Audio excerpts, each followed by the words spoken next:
ቡራችን እንግዲህ ብሩካችን ቡራችን በጣም የመንፈሳዊ ህይወት የገባው ይመስለኛል። በጣም ከሚገባው በላይ። ሰላም እንዴት ናችሁ? ውድና የተከበራችሁ የኔ ቤተሰቦች እንዴት ናችሁልኝ? በያላችሁበት ዓለም ዳርቻ ሰላማችሁ ይብዛልኝ። እንዴት ናችሁልኝ? ደህና ናችሁ ወይ? እኔ ያለው እግዚአብሔር ይመስገን። ለዚህ ቻናል አዲስ ሆናችሁ ሰብስክራይብ አድርጉ፣ ላይክ አድርጉ፣ ሼር አድርጉ። እንግዲህ ይሄ የሰማችሁት መዝሙር ብሩኬ በኢንስታግራሙ ያስተላለፈው መልእክት ነው። ሀይሚዬ ደግሞ አብንበት ልብስህን አጌጥንበት ስምህን በሚለው መዝሙር ያው ከተለቀቀ የቆየ ነው። በነገራችን ላይ ይህ ቪዲዮ ቆይቷል። የሀይሚ ማለት ነው። ብሩኬ ዛሬ ነው የለቀቀውና ደስ የሚለው ነገር እነዚህ ሁለት ልጆች ማለት ነው ይሄ መንፈሳዊ ህይወት አሁን ጀምረው ከገባቸው እውነት መንገዳቸው ሁሉ ቀና ነው የሚሆነው። በጣም አንዳንድ ጊዜ ከፈጣሪ ጋር መኖር ማለት ነው እጅግ በጣም ነው የሚያስደስተው። ማለት ማንም ይሁን ማን በእምነቱ ጠንካራ መሆን አለበት። በእምነቱ ጠንካራ ሲሆን ደግሞ መንገዶች ሁሉ ቀና ይሆኑለታል ማለት ነው። እውነቴን ነው የምላችሁ። አንዳንድ ጊዜ እምነታችንን በጣም የምንዘነጋበት አጋጣሚ አለ። ሙስሊምም ሆንን ኦርቶዶክስም ሆንን ብዙዎቻችን በእምነታችን ደካማ ነን። እውነት ለመናገር በጣም ደካሞች ነን በእምነታችን። ያ ደግሞ መሆን የለበትም። ህይወታችንን ወደ ኋላ የሚጎትትብን፣ ህይወታችንን ወደ ኋላ የሚያስቀርብን ብዙ የተለያዩ መናፍስቶች አሉ። አይነ ጥላ፣ ቡዳ፣ መተት ምናምን የሚባል ነገር አለና ይሄ ነገር ደግሞ የለም አይባልም አለ።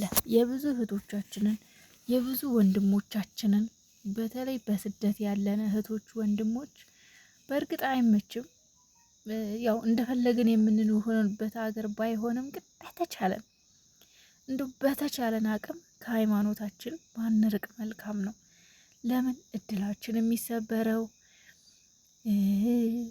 ትዳር የማይሳካው እንዲሁም ደግሞ እንደው ሰበካ የሆነብኝ ከእናንተ አላቅም፣ ግን በራሴ ስለደረሰ ስላየሁት ነውና እግዚአብሔር ነው የምላችሁ። እኔ በስደት እያለሁ በጣም ሰነፍ ነበርኩ። ሰነፍ ማለት እድሉ አለኝ፣ ሃይማኖቴን የማጥበቅ እድል አለኝ፣ ብዙ ነገሮች የማድረግ እድሉ እያለኝ ግን በቃ ልክ እዛ ካለው ሰው ጋር ነው በቃ አንድ የምትሆኑት። አብራችሁት ከምትሉት ሰው ጋር ነው አንድ የምትሆኑት። ማለት ያ ሰው ደካማ ከሆነ እናንተም አብራችሁ ደካማ ትሆናላችሁ። ያ ሰው ጠንካራ ሲሆን ደግሞ አብራችሁ ጠንካራ ትሆናላችሁና ጠንክረው የሚያጠናክሯችሁ ሰው አለ። ልክ ደግሞ እንደዛው ደካማ ሲሆን አሁን እኔ የነበርኩባቸው ሰዎች ካቶሊኮች ነበሩና ያው እዛ ቤት ምንም ነገር የለም። ካቶሊክ ቢሆኑም አይጸልዩም፣ ምን አይሉምና በቃ ዝም ብለው ይውላሉ ያድራሉ። በቃ ስም ነው ካቶሊክነታቸው እንጂ እኔ በእምነታቸው ራሱ ማለት ሲጸልዩም ማላይ ምንም ሲሉ ማላይምና በቃ እኔም ልክ እንደነሱ ነው የሆንኩት። እዛ ምንም በጣም ደካማ ነው የሆንኩት፣ በጣም ከሚገባው በላይ ማለት ነው። ሃይማኖቴን እርስ ታረኩት። እዛ ጋር ብር ስላለኝ ብቻ ብር ማለት ይከፈለኛል፣ ብር አለ፣ ደህና ደሞዝ ይከፍሉኝ ነበረ፣ ነጻነትም ነበረው ቤቱና ሃይማኖቴን ግን በፍጹም ዘንግቸው ነበር። በቃ ፍጹም ዘንግቸዋለሁ። ምንም በቃ የእውነት ቤተክርስቲያን ልጆች ሲሄዱ አልሄድም፣ እኔ ተኛለሁ። ሰው እሁድ ቀን እንኳን አይሆንለትም። ግን በጣም ሰነፍ ታውቃላችሁ። በጣም ሰነፍ ሆንኩኝ፣ ባሰብኝ ማለት ነው። የእውነት በጣም ግን ምን ይፈጠር መሰላችሁ? የሚከፈለኝ ከሰው በላይ ነው፣ ደሞዜ ከሰው በላይ ነው፣ ምኑረው ከሰው በላይ ነው። በቃ አላር ብቻ ግን ደስ የሚል እንትን ነበረኝ።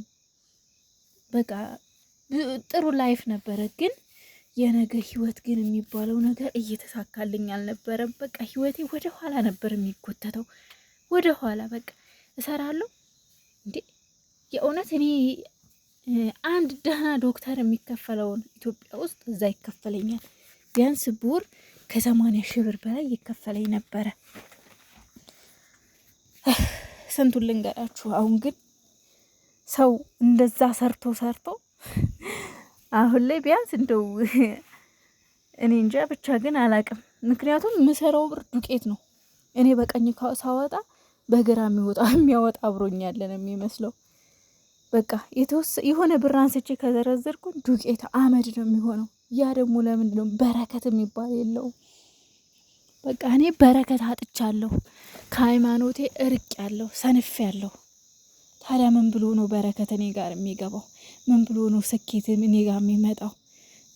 እኔ ከሃይማኖት እርቄ ከመንፈስ ቅዱስ እርቄ እንዴት ነው እኔ ጋር እርኩስ መንፈስ የማይመጣው? የኔን እድል የሚሰብር አመድ አፋሽ የሚያደርግ ሰርታችሁ እንዳትለወጡ የሚያደርግ እርኩስ መንፈስ የማይመጣው እንዴት ነው እኔ ጋር እንደዚህ ሰነፎኝ እኔ በሃይማኖቴና ውዶችዬ። እነዚህ ደግሞ ሁለት ወጣቶች ሀይሚም ከዚህ በላይ ይጠበቅብሻል። በሃይማኖትሽ ጠንካራ መሆን አለብሽ። ብሩኬ ላይ አሁን በጣም እየጎበዘ ነው ካየሁት አንጻር በጣም የተሻለ ደረጃ ላይ እንደሚደርስ ከዚህ በኋላ። ምክንያቱም አሁን የልጅ ገና ወጣት ነው። አሁን ግንቦት ሲመጣ ነው ገና 22 አመቱ 22 ነው 21 አመቱ ግንቦት አሁን ሲመጣ ማለት ነው። በዚህ እድሜው ይሄ ልጅ ጎበዝ ከሆነ ወጣቶችን የሚያነቃቃ ማለት ወደ በእምነታቸው ጠንካራ እንዲሆኑ አሁን እሱን እያዩ ልክ የሱ እኩዮች በሃይማኖታቸው ጠንካራ እንዲሆኑ እሱ አርአያ ይሆናል። ገባችሁ? እና በርታ እና ማቀርቀር የቀረ አልኩኝ ቀና የሚለውን መዝሙር ዛሬ ሼር አድርጎ ስላየሁኝ ብቻ ደስ ብሎኝ ነው ውዶቼ።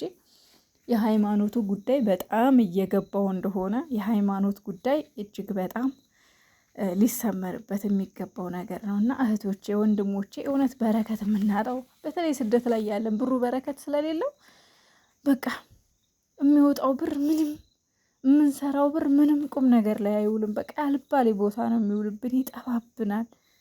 እውነት እንደኔ እኔ እንጃ ብቻ እኔ ባላነሳው ይሻለኛል። የእውነት ከሰው በላይ ለፍተን ከሰው በላይ ደክመን ምናምን ነገር ወደ ኋላ ስንቀር ብራችን ያልታሰበ ቦታ ላይ ሲያርፍ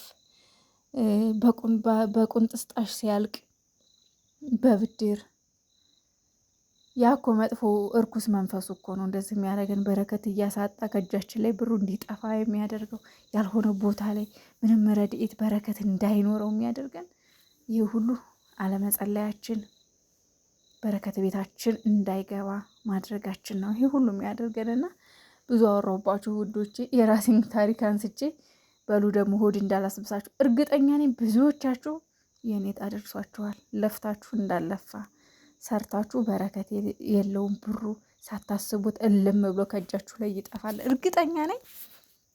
ይሄ ደግሞ በእምነታችን ደካማ መሆናችን ነው፣ አለመጸለያችን እና ብሩኬ ሰሞኑን የተለያዩ የመጽሐፍ ቅዱስ ጥቅሶችን ራሱ ሼር እያደረገልን ነበረ። እና ወንድሜ በርታ፣ የእውነት በርታ፣ ከዚህ በላይ ያበርታ። ምክንያቱም አንተ ለብዙ ወጣቶች አርአያ ትሆናለህ። በዚህ እድሜህ በሃይማኖትህ ከጠነከርክ አንተን እያዩ አንተ እኩዮች ወጣቶች ጠንካራ ይሆናሉ ማለት ነው።